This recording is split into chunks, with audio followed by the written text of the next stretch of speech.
All right, man. We've been doing Throwback Thursdays, talking about Yeah. this week we're doing Nas's Illmatic. Yeah. And we have one of the producers from this classic album. One of the producers. On the phone, a legend himself, Primo, family. Premier. What's up, bruh? Praying. What it do What's then? going on? All right. Shit, chilling, man. All right. Thank you for What's calling happening? up. Thank you for calling up. We just played. Actually, your tracks have been getting a lot of spin on today. We already played New York State of Mind and Memory Lane, and we would love for you to tell us a little bit about Represent and how y'all two worked on that track together. Actually, Represent was really the first song we did on Illmatic as far as my production. The original version was like a jazz bass line joint that we did. And, I wasn't, I'd never worked with Nas at the time, so I had only met him through Large Professor, and I was blown away by the barbecue verse and whatnot. So Yeah, that version was dope though too, Premier. I like that version. what's that? The first version you did Represent, that was hot too. Yeah, you know what it was? I'm a big competitor, and I'm going to continue to be that. Even in all of my over 23 years of doing this professionally. But once I heard Pete Rock and Q-Tip's joints for the album, I was like, nah, I got to change my shit. Because I didn't feel like it was up to par to the level of what they brought to the table. We had just finished the record, and then Pete saw me one day at BLS at the time when he was on the radio with Marley back then, and he was like, yo, I got the joint I just did for Nas. It's called The World Is Yours. And when he played it for me, I was so blown away because I had the same record that he sampled from, but I didn't use that part. And the way he hooked it up, and he used the It's Yours from from Killer Rock, and then underneath it he had from Nobody Beats the Biz, where it's going to break it dawn, on and on to the break it dawn. But underneath, he just had it going break it dawn, and it just sounded so emotional and ill. And I was like, damn, when Nas spits on this, it's going to be bananas. And I was pretty much at every session that went on with Illmatic, because I used to hang out with Large Professor on the regular, and he used to always play me stuff at Chung King that he was doing for Nas, and he would do everything on the spot. And then when it came to doing the If the World Is Yours, I went with Pete and Lost Professor to Battery, because most of it was done at Chung King. And when we went to Battery, and even every cut that you hear on The World Is Yours, that was literally Pete doing all that in one take.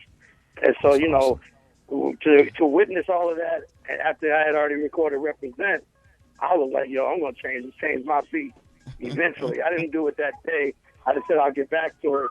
So that's what made me make the New York State of Mind, because I was like, yo, I got to top them joints. So we did New York State of Mind. Then I ran into Q-Tip. We was going to Daddy's house, because I had to go work for Biggie. And he's like, yo, I just got a pause mix of the beat, so I haven't looped it up yet. I just pause mixed it. So he gave it to Nas, and I gave Nas a ride over to Daddy's house too. And he hops in the back of my MPV and puts that in. And when I heard the One Love sample looped up, pause style, I was like, oh my God, I got to do another ill beat. So that's when I went back in and did the Represent version that's on the album.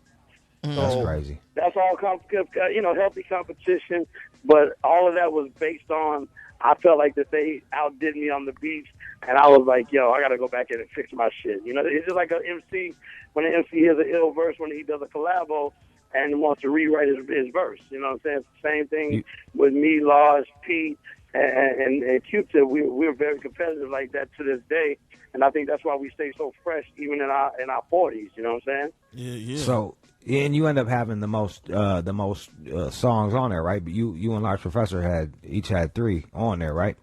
Yeah, I had 3. To me, Large is the Dr. Dre of Nas, because he was always in the lab with Nas 24/7, and Nas would just sit there at the control desk. And again, this is before I even was hired to do a beat. This is just experiencing the whole situation go down. I was there when Cool G Rap and Polo did a live album, and I watched Lost Professor sit there and program so many beats for that album and witnessed it. And Nas used to stop by those sessions, and you know, so I was still learning how to perfect my craft as a producer. You know, DJing I already had it down pat, but I wasn't 150,000, you know, percent satisfied with my production skills yet. Even though I knew how to pick samples and whatnot, but as far as making it funky, it took me till like about 1993 to really be confident as a producer to start really branching out. So all of that's from really watching Lost Professor and Nas sessions, because again, Lost Professor knew everything. Like, he knew how to work the boards. I wasn't a master at the boards yet. You know, I would just study him at Power Play and just watching him do the Cool G Rap sessions. Eric B would walk in with the big fat chains on, and I would be like, yo, there go Eric B. And, you know, and Rakim never would be there, but just to see Cool G Rap actually cut vocals, see, you know, meet Nas when he was real quiet and just would sit at the board and just watch Lost Professor would do his shit with confidence. He never looked like he didn't know what he was doing. He was always commanding, you know, the session, telling the engineer what to pull up. And that was the first time I witnessed an artist like Cool G Rap do like 5 songs in one day. He'd be like, pull up this reel, pull up that reel. And then when there was downtime, Nas would go in and start rhyming to just beats that Lost Professor would pull up that he had left over.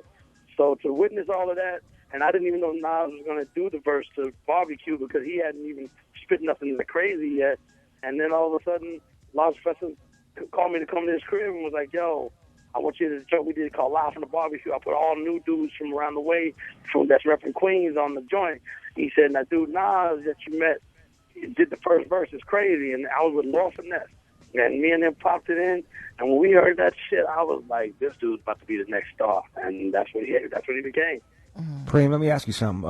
What was your favorite song off of Illmatic? It's probably hard to pick one, but if you had to. For me, I was always a big fan of The World Is Yours. I just love the emotion of it.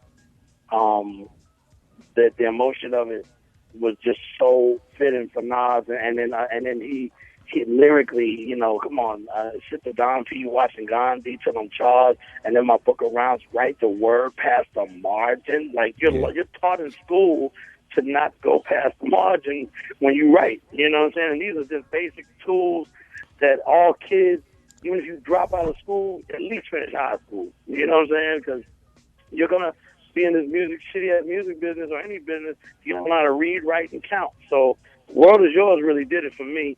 And New York State of Mind did it for me, too, because to have everybody there to witness what he did to it when he didn't know how he was going to format the rhyme, you know, I'll always tell that same story about how when you listen to him at the beginning of the record, you hear him say, straight after fuck the dungeons of rap, where fake niggas don't make it back. And then you hear just a little silence, and then you hear him go, I don't know how to start this shit. Because he just wrote it right down the spot, and he was still trying to format it. And then when he just happened to look up in the booth and saw me counting them in already, he just goes, yo. And just went, the rappers are monkey flipping with the funky rhythm, and we're just like, oh my God, he did that verse in one take. And then when it stopped, he goes, how's that sound? And me and Showbiz was like, oh my God, wait till niggas hear this shit, they're gonna go crazy. And they did too. They did go crazy when that shit dropped. Yo, Preem, I want to thank you for calling up and just sprinkling us with knowledge on some insight on a classic album, album that you were part of. Shout out to Esco, man. That's the homie. A lot of things coming. He you know, check out his Life Is Good album about to drop, and more shit from us down the line. There it is. Also, Premier, man, you know what? You are a fucking cool nigger. Fucking nigger. That's what you are. You're a cool fucking nigga to me, brother. Well, you know what, Lord Sear?